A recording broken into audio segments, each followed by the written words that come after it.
بندہ سجدہ کرتا ہے تو اللہ کا بڑا قرب حاصل کر لیتا ہے، اور جو اللہ کا ولی ہوتا ہے، ولایت کے راستے میں جاتا ہے، اس کی حالت ہی ہوتی ہے کہ ہم لوگ تو جب سجدہ کرتے ہیں اگر دل لگا کر تو اللہ کا قرب حاصل ہوتا ہے. جو اللہ کا نیک بندہ رہتا ہے وہ ہر وقت اللہ کی محبت میں غرق رہتا ہے، ہر وقت اللہ کی محبت میں وہ حاضر رہتا ہے. اب آپ سوچیں، ہم کہتے ہیں نماز پڑھتے ہیں دکھ دور نہیں ہوتا، ہم نماز پڑھتے ہی کہاں ہیں صحیح طریقے سے؟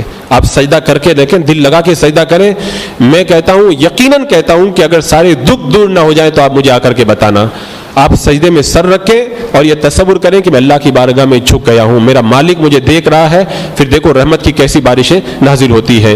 ایک پیر طریقت کے بارے میں منقول ہے، کسی عاشق کو بغداد کے اندر بھرے بازار کے اندر کوڑے مارے جا رہے تھے، تو اف تک نہیں کر رہا تھا، وہ بالکل کوڑے کھا رہا تھا.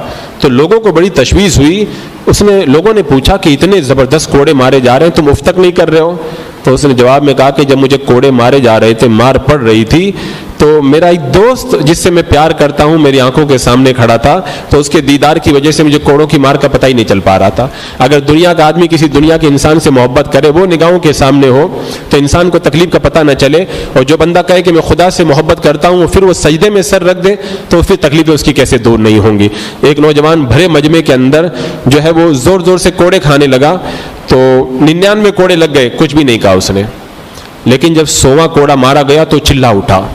حضرت شیخ شبلی رحمۃ اللہ تعالیٰ علیہ، سلسلہ قادریہ کے بڑے مشہور بزرگ، بغداد شریف میں ان کا مزار ہے. غوث پاک رضی اللہ تعالیٰ عنہ کے مزار سے 100 کلومیٹر کے فاصلے پر ان کا مزار. بڑے پائے کے بزرگ ہیں. بے شبلی شیر حق دنیا کے کتوں سے بچا، جن کا ہم یہ وظیفہ پڑھتے ہیں، تو یہ وہیں پر موجود تھے. انہوں نے نوجوان سے پوچھا، 99 کوڑے کھائے چپ چاپ رہا، 100ویں کوڑے میں چلانے کیوں لگ گیا؟ تو اس نے کہا کہ میرا محبوب جو ہے نگاہوں کے سامنے تھا، تو مجھے پتہ نہیں چل پا رہا تھا. جب 99 کوڑے پورے ہو گئے تو میرے محبوب نے پردہ ڈال لیا اور چہرہ چھپا لیا. تو پھر مجھ کو جب 100واں کوڑا پڑا تو میں درد سے چلا اٹھا. تو حضرت شبلی رحمۃ اللہ تعالیٰ علیہ نے ارشاد فرمایا کہ جو بندہ صحیح معنوں میں اللہ کو پہچان لیتا پھر اس کو کبھی کوئی غم نہیں ہوتا.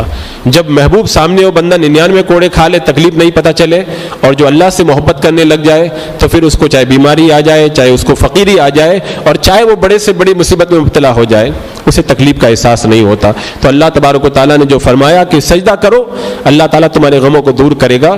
تو سجدے سے مراد یہی ہے، صحیح معنوں میں اللہ کی بارگاہ میں سر جھکا دو، تو پھر دیکھو اللہ تبارک و تعالیٰ کیسی نعمتیں تمہارے اوپر اتارتا ہے. پھر آگے اللہ تبارک و تعالیٰ نے فرمایا وَاعْبُدْ رَبَّكَ حَتَّىٰ يَأْتِيَكَ الْيَقِينُ، مرتے دم تک اللہ کی عبادت کرو. میں ہمیشہ کہتا ہوں، لوگ سمجھتے ہیں کہ رمضان کا چاند نظر آئے تو اللہ کی عبادت کرو، اور پھر جب عید کا چاند نظر آ جائے تو پھر عبادت کرنا بند کر دو. اللہ نے قرآن پاک میں تو یہ فرمایا وَاعْبُدْ رَبَّكَ حَتَّىٰ يَأْتِيَكَ الْيَقِينُ، مرتے دم تک اللہ کی عبادت کرو.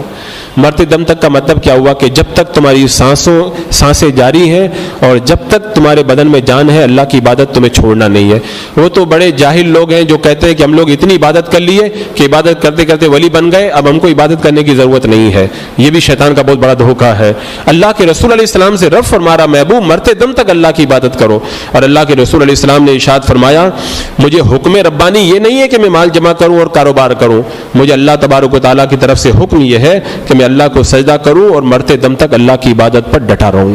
تو اللہ کے رسول سرور کائنات جو راتوں میں اتنی عبادت کرتے تھے کہ پاؤں سوج جاتے تھے، جب میں اس روایت کو پڑھتا ہوں تو دل میں خیال پیدا ہوتا ہے کہ کبھی نماز پڑھتے پڑھتے ہمارے پاؤں تو کبھی سوجے ہی نہیں، اور اس کے باوجود بھی ہم پتہ نہیں کس غرور کے اندر مبتلا ہیں.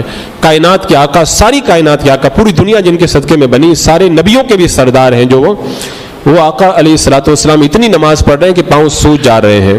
اور یہاں پہ نماز کے لیے کہا جائے کام کا بہانہ ہے، دکان کا بہانہ ہے، پتہ نہیں کتنے بہانے ہیں. اللہ عقل دے ایسے لوگوں کو کہ ساری زندگی انہیں سمجھاتے سمجھاتے گزر گئی لیکن بات سمجھ میں نہ آئی. وہ کم سے کم اتنا ہی غور کر لیں کہ کائنات کے آقا میرے آقا صلی اللہ تعالیٰ علیہ وسلم رات میں اتنی نماز پڑھتے کہ جو ہے وہ پائے مبارک کے اندر ورم پڑ جاتا، اللہ کے رسول علیہ السلام کے پائے مبارک سوج جاتے. میں نے روایتوں میں پڑھا بزرگوں کے بارے میں کہ وہ اتنی نمازیں پڑھا کرتے تھے کہ جب رات ختم ہونے کو آتی تھی تو ان کے پاؤں سوج کر کے ایسے ہو جاتے تھے جیسے اونٹ کے پاؤں، اور جب وہ پھر بستر کی طرف جاتے تھے تو چل کر نہیں جاتے تھے، وہ گھٹنوں کے بل گھسیٹتے گھسیٹتے اپنے آپ کو بستر تک لے کے جاتے تھے. اور ایک بزرگ نے تو حد کر دی، ان کا نام مجھے یاد نہیں رہ گیا، ان کے بارے میں نے روایت میں جب یہ پڑھا تو میں حیرت میں ڈوب گیا. وہ رات بھر نماز پڑھتے، جب نیند آنے لگتی تو معلوم وہ کیا کرتے تھے، وہ سمندر میں کود جاتے تھے. اور پھر تیرتے تیرتے جو ہے وہ عبادت کرتے تھے، اور اپنے نفس سے کہتے تھے اگر تو ایسے نہیں مانے گا تو پھر میں ایسے اللہ کی عبادت کروں گا۔ وہ عبادت کرنے والے عبادت کر کے چلے گئے، ہم لوگ پتہ نہیں کہاں کیسے پیچھے رہ گئے۔ لہذا اب جو بچی کھچی زندگی ہے اسے ہمیں عبادت میں بسر کرنا چاہیے۔ رب نے فرما دیا، یہ بھی جملہ بہت غور کرنے کا ہے۔ اللہ تعالیٰ نے فرمایا کہ یہاں تو اپنے رب کی عبادت کرو، یہ اللہ کی طرف سے حکم آیا ہے۔ بندوں کا حکم ہم لوگ مانتے ہیں تو اللہ کا حکم تو اور زیادہ ماننا چاہیے۔ مرتے دم تک اپنے رب کی عبادت کرو۔